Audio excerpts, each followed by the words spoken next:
بہادر شاہ ظفر کے سارے شہزادوں کے سر قلم کر کے اس کے سامنے کیوں پیش کیے گئے؟ قبر کے لیے ان کے شہزادوں کو زمین کی جگہ کیوں نہیں ملی؟ آج بھی اس کی نسل کے بچے کچے لوگ بھیک کیوں مانگتے پھرتے ہیں؟ ایک بہت بڑا سوال ہے۔ پڑھیے، دیکھیے اور اپنی نسل کو بھی بتائیے کہ یاد رکھیے تباہی ایک دن میں نہیں آ جاتی۔ یاد رکھیے صبح تاخیر سے بیدار ہونے والے افراد میری اس ویڈیو کو غور سے سنیے گا۔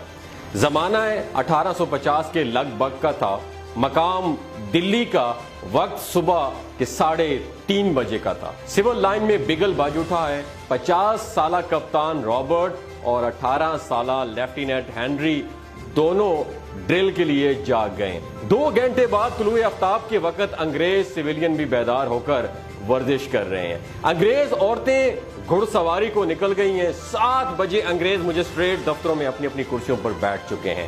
ایسٹ انڈیا کمپنی کے سفیر سر تھامس مٹکاف دوپہر تک کام کا اکثر حصہ ختم کر چکا ہے۔ کوتوالی اور شاہی دربار کے خطوں کا جواب دیا جا چکا ہے۔ بہادر شاہ ظفر کے تازہ ترین حالات کا تجزیہ آگرہ اور کلکتہ بھیج دیا گیا ہے۔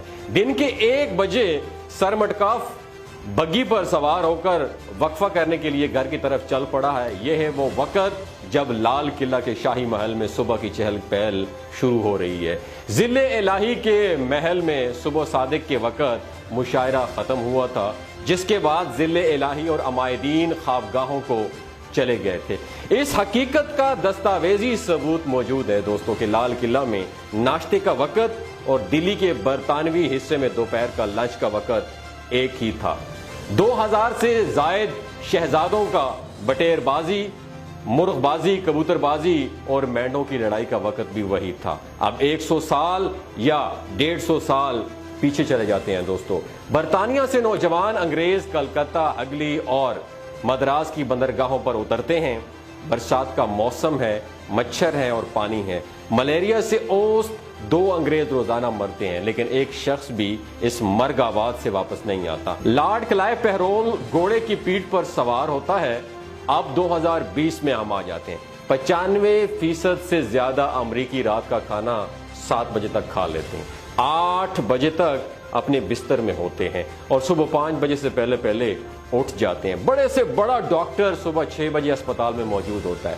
پورے یورپ، امریکہ، جاپان، آسٹریلیا اور سنگاپور میں کوئی دفتر، کارخانہ، ادارہ، اسپتال ایسا نہیں جہاں اگر ڈیوٹی کا وقت 9 بجے ہے تو لوگ 9:30 بجے آئیں۔ آج کل چین دنیا کی دوسری بڑی طاقت بن چکی ہے۔ پوری قوم صبح 6 سے 7 بجے ناشتہ اور دوپہر 12:30 بجے لنچ اور شام 7 بجے تک ڈنر کر چکی ہوتی ہے۔ اللہ کی سنت دوستو یاد رکھیے کسی کے لیے نہیں بدلتی، اس کا کوئی ریلیٹو نہیں ہے، نہ اس نے کسی کو جنا نہ کسی نے اس کو جنا۔ جو محنت کرے گا تو وہی کامیاب ہوگا۔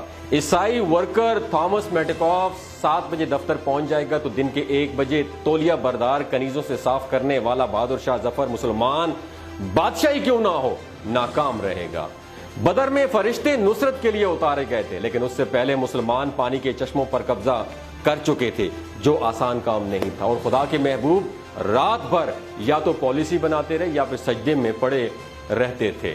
حیرت ہے کہ ان دانشوروں پر ہمیں حیرت ہے جو یہ کہہ کر قوم کو مزید افیون کھلا رہے ہیں کہ پاکستان 27ویں رمضان کو بنا تھا، کوئی اس کا بال بیکا نہیں کر سکتا۔ کیا سلطنت خداداد پاکستان اللہ کی رشتہ دار تھی؟ کیا سلطنت خداداد میسور اللہ کی دشمن تھی؟ ٹیپو سلطان کی جو سلطنت تھی، جس ملک کے ووٹرز ذہنی غلام ہوں، پیر غنڈے ہوں، مولوی منافق ہوں، ڈاکٹر بے ایمان ہوں، سیاستدان اور پولیس ڈاکو ہوں، کچہری بیٹھک ہو، ججز بے اعتبار ہوں، لکھاری خوش آمدی ہوں، اداکار بھانڈ ہوں، ٹی وی چینل پر مسخرے ہوں، تاجر بے ایمان اور سود خور ہوں، دکاندار چور ہوں، عوام بے اکرام ہو، جہاں 3 سال کی بچی سے 50 سال تک کی عورتوں پر ریپ عام ہو اور مجرموں کو سیاسی دباؤ میں آ کر چھوڑ دیا جائے۔ اسلام آباد مرکزی حکومت کے دفاتر ہیں یا صوبوں کے دفاتر ہوں یا نیم سرکاری ادارے، ہر جگہ لال قلعہ کی طرز زندگی کا دورہ ہے۔ کتنے وزیر، کتنے سیکرٹری، کتنے انجینئر، کتنے ڈاکٹر، کتنے پولیس افسر، کتنے ڈی سی او، کتنے کلرک 8 بجے ڈیوٹی پر موجود ہوتے ہیں۔ کیا اس قوم کو تباہ و برباد کرنے سے دنیا کی کوئی قوم بچا سکتی ہے؟